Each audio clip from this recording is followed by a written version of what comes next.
मित्रों, ये कहानी है एक स्त्री के चरित्र के ऊपर कि एक स्त्री कैसे क्या कर सकती है। वो चाहे तो आपकी जान भी ले सकती है और वो चाहे तो आपको मौत के मुंह से भी बाहर निकाल लाएगी। इसीलिए कहते हैं, स्त्रिया चरित्र जाने नहीं कोई, खसम मारकर सती होई। ये कहावत कोई ऐसे ही नहीं बनी है, इसके पीछे एक लंबी कहानी है।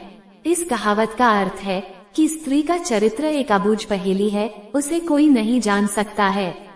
वह जलेबी की तरह जटिल व्यक्तित्व की स्वामिनी है, जो उल्टा होते हुए भी सती सावित्री दिखने का प्रयास करती है। वह अपने पति को मारकर सती होने का स्वांग रच लेती है, पर ऐसा चरित्र समस्त स्त्रियों का हो यह जरूरी नहीं है। कुछ स्त्रियां ही ऐसे चरित्र की मालकिन होती हैं, समस्त नहीं। तो आओ मित्रों, आज एक कहानी सुनते हैं कि यह कहावत कैसे बनी।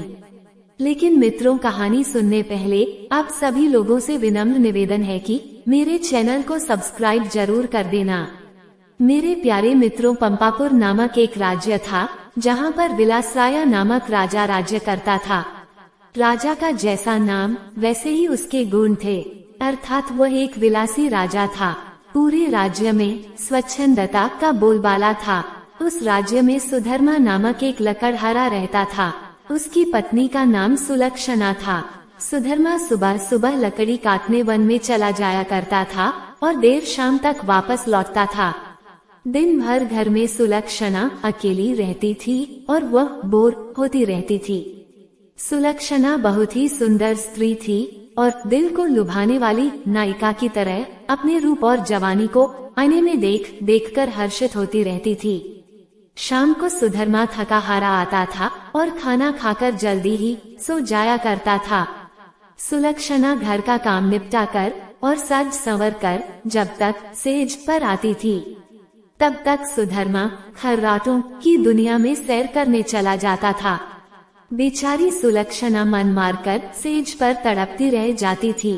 उसका भूखा यौवन खून के आंसू रोने लगता था। घर गृहस्थी का सारा सामान बाहर से सुलक्षणा ही लाती थी। एक दिन जब वह सेठ की दुकान पर सामान लेने गई तो सेठ कहीं गया हुआ था और उसकी दुकान पर उसका नौजवान पुत्र चिंतामणि बैठा था। वह सुंदर तथा बलिष्ठ था।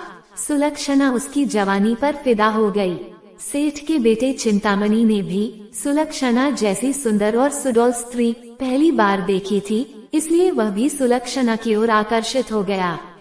दो जवां प्यासे दिल मिल गए तो अब बदन मिलना भी आवश्यक हो गया था। फिर चिंतामणि ने एक मिलन स्थल भी खोज लिया और सुलक्षणा रोजाना सुधर्मा के सो जाने पर चिंतामणि से मिलने जाने लगी और वह सुबह होने से पहले वापस आ जाती थी। सुलक्षणा और चिंतामणि की रंगरलियां बिना रोक टोक के चलने लगी। एक दिन सुधर्मा जंगल में लकड़ी काटने गया तो उसने देखा कि एक साधु बेहोश पड़ा है। सुधर्मा ने उस साधु पर ठंडे जल के कुछ छींटे मारे तो साधु ने आंखें खोल दी। सुधर्मा ने साधु को बैठाया और ठंडा जल पिलाया तो उसमें कुछ जान आई। थोड़ी देर बाद उसे खाना भी खिलाया तो उसके बदन में थोड़ी ताजगी आ गई और वह चहलकदमी करने लग गया। सुधर्मा ने उस साधु से आग्रह किया कि कुछ दिन वो उसका आतिथ्य स्वीकार करे। सुधर्मा के आग्रह को साधु महाराज टाल नहीं सके और शाम को वे साधु महाराज सुधर्मा के साथ उसके घर आ गए। साधु को देखकर सुलक्षणा के तन बदन में आग लग गई। उसे लगा कि अब उसकी चोरी पकड़ी जा सकती है, इसलिए वह साधु को घर में नहीं रखने की जिद पर अड़ गई। सुधर्मा ने उसके सामने समर्पण करते हुए कह दिया कि साधु महाराज बस 1-2 दिन ही रहेंगे। इस पर सुलक्षणा राजी हो गई। रात में सबने खाना खाया और साधु के लिए आंगन में चारपाई बिछा दी। सुधर्मा खाना खाने के तुरंत बाद ही सो गया था, लेकिन सुलक्षणा की आंखों में नींद कहाँ थी, वहाँ तो चिंतामणि की सूरत बसी हुई थी। उसका मन उड़कर चिंतामणि के पास चला गया था, मगर बदन तो सुधर्मा के घर में ही पड़ा था। यौवन को मन से ज्यादा तन की जरूरत होती है। सुलक्षणा को अपना बदन जलता हुआ महसूस होने लगा। उस आग बुझाने के लिए उसे चिंतामणि के सागर की आवश्यकता थी। सुलक्षणा उठी और उसने देखा कि सुधर्मा खर्राटे ले रहा है। तब वो साधु के पास गई। साधु भी चुपचाप लेटा था। सुलक्षणा ने उसे सोता हुआ जाना और फिर वो बन संवर कर चिंतामणि से मिलने के लिए चल दी। साधु एक अनजान व्यक्ति के घर में ठहरा था और सुलक्षणा ने भी उसे बड़ी मुश्किल से घर में रहने दिया था, जबकि उसने यहाँ रहने के लिए कहा ही नहीं था। सुलक्षणा के व्यवहार को देखकर दाल में जरूर कुछ काला है, साधु महाराज के मन ने कहा और वह सोचता ही रहा। इसलिए उसे नींद नहीं आई और उन दोनों के क्रियाकलाप देखता रहा। जब सुलक्षणा उसके पास आई तब वो दम साध कर चुपचाप लेटा रहा। फिर उसने सुलक्षणा को बन संवर कर कहीं पर जाते हुए देख लिया था, मगर वह चुपचाप पड़ा रहा। उसने ये भी देख लिया था कि भोर होने से पहले ही सुलक्षणा वापस आ गई थी और उसे अब सारा माजरा समझ में आ गया था। दूसरे दिन सुधर्मा जब जंगल से लौटा तो साधु ने उसे अपनी पत्नी से सावधान रहने को कहा और यह भी कहा कि उसकी पत्नी किसी से मिलने रात को कहीं जाती है। इस पर सुधर्मा को सुलक्षणा पर बहुत गुस्सा आया और उसने सुलक्षणा को मारा पीटा भी बहुत। उसने सुलक्षणा को एक खंभे से बांध दिया और सो गया। सुधर्मा के मकान के पड़ोस में हरिराम नाई रहता था, जिसकी पत्नी का नाम सुशीला था। सुलक्षणा की तरह सुशीला भी एक चरित्रहीन स्त्री थी। उसका भी एक यार था। चूंकि दोनों एक ही नाव पर सवार थीं, इसलिए दोनों घनिष्ठ सहेली बन गई थीं। दोनों सहेलियां एक दूसरे के संदेश लाने ले जाने का काम भी करती थीं, इसलिए दोनों स्त्रियां एक दूसरे के प्रेमियों से भली भांति परिचित थीं। उस रात जब काफी देर तक सुलक्षणा नहीं आई तो चिंतामणि को चिंता होने लगी। वह भागा भागा सुशीला के पास आया और सुलक्षणा को बुला लाने के लिए सुशीला से कहने लगा। सुशीला सुलक्षणा के घर गई तो उसे खंभे से बंधा पाया। तब सुलक्षणा ने सारी कहानी बता दी। सुशीला ने चिंतामणि का संदेश सुलक्षणा को दिया तो सुलक्षणा ने अपने बंधे होने की मजबूरी बता दी। इस पर सुशीला ने कहा, ऐसा कर, मैं तेरे बंधन खोल देती हूँ। तू चिंतामणि से मिला, तब तक मैं यहाँ बंधी रहूंगी। उसके इस प्रस्ताव पर सुलक्षणा की आंखें खिल गई और वह अपनी जगह सुशीला को बांधकर चिंतामणि से मिलने चली गई। साधु महाराज ये सब खटराग देख सुन रहे थे, मगर वे चुपचाप खाट में दम साधे पड़े रहे। रात में जब सुधर्मा की नींद खुली तो उसे सुलक्षणा पर थोड़ी दया आई और उसने सोचा कि उसने कुछ ज्यादा कठोर रूप धर लिया है, अब सुलक्षणा को खोल देना चाहिए। लेकिन मन ने कहा, अगर वो फिर से अपने प्रेमी से मिलने चली गई तो अब इस सवाल का कोई जवाब नहीं था उसके पास। उसने सोचा कि इस बार यदि सुलक्षणा वचन दे दे कि वो अपने प्रेमी से मिलने नहीं जाएगी, तब वो उसे खोल सकता है। सुधर्मा ने जोर से आवाज लगाई, कलंकिनी, अगर मुझे तू ये आश्वासन दे दे कि तू उससे मिलने नहीं जाएगी तो मैं तेरे बंधन खोल दूंगा। लेकिन वहाँ पर तो सुलक्षणा नहीं अपितु सुशीला बंधी हुई थी। सुशीला ने सोचा कि यदि वो कुछ भी बोलेगी तो उसकी आवाज से सुधर्मा को पता चल जाएगा कि वह सुलक्षणा नहीं कोई और है, तो फिर सारा भांडा ही फूट जाएगा। इसलिए वह कुछ नहीं बोली और चुप रही। उसके इस तरह चुप रहने पर सुधर्मा को गुस्सा आ गया और उसने गुस्से में आकर कुल्हाड़ी फेंक कर दे मारी। कुल्हाड़ी सीधी सुशीला की नाक पर जाकर लगी और उसकी नाक कट गई। वो अंदर ही अंदर सारा दर्द सहन कर गई, मगर उसने एक भी कराह नहीं निकलने दी। कुल्हाड़ी फेंककर मारने से सुधर्मा का गुस्सा थोड़ा ठंडा हो गया और वह सो गया। उधर सुलक्षणा आज जल्दी ही वापस आ गई और जल्दी जल्दी सुशीला के बंधन खोल डाले। तब सुशीला ने अपनी कटी हुई नाक दिखाई और सारा वाकया सुना डाला। सुलक्षणा ये देखकर और सुनकर कांप उठी, मगर अब क्या हो सकता है। सुशीला अपने घर को चली गई और सुलक्षणा फिर से उसी खंभे से बंधी खड़ी हो गई। साधु बाबा चारपाई पर पड़े पड़े ये सारा क्रिया चरित्र देख रहे थे। थोड़ी देर बाद जब सुधर्मा की नींद खुली तो उसने अपनी पत्नी सुलक्षणा से फिर कहा, देख, तू अब भी मुझसे सच सच कह दे और मुझे यह वचन दे दे कि तू फिर कभी उससे मिलने नहीं जाएगी तो ठीक रहेगा, नहीं तो जिस प्रकार मैंने तेरी नाक काटी है अब तेरे दोनों कान भी काट दूंगा। फिर तू नकटी और बूची हो जाएगी, तब तेरा घर से निकलना ही मुश्किल हो जाएगा।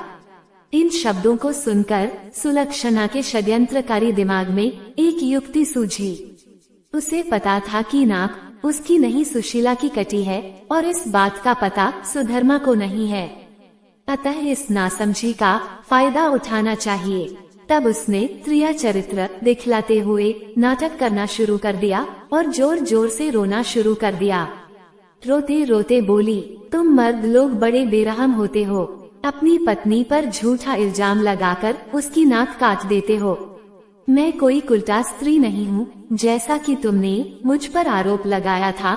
मैं एक पतिव्रता स्त्री हूँ और मैं आज तुम्हें ये सिद्ध करके दिखा दूंगी कि मैं कितनी सती, नेक और पतिव्रता हूँ।